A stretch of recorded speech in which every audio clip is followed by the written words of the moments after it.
the business model that you used. Obviously you were a visionary and you put this business model together, and how did it get off the ground? It's interesting. I think, when anyone starts a business, yes, it's a great idea.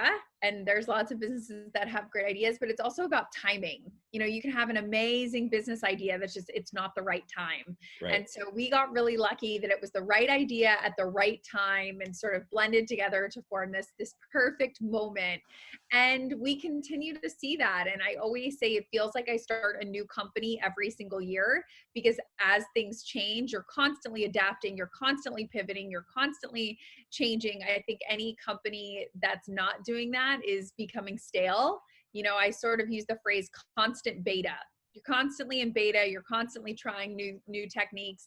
I think we're going to see a lot of that right now in For sure. 2020, because companies that sort of fall victim to that's the way we've always done it.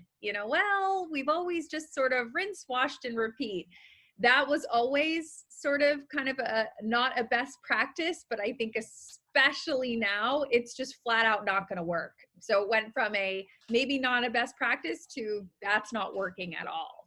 And we're going to have to change, and we're going to have to innovate. We're going to have to think of new ways to do things. And so that's really where we've stepped up even more and said, let's guide people through this change. Let's rethink this consumer engagement, this fan engagement, this client engagement, and what does that look like under these new circumstances? So that is what we've been diving headfirst into, and what's been keeping us very busy.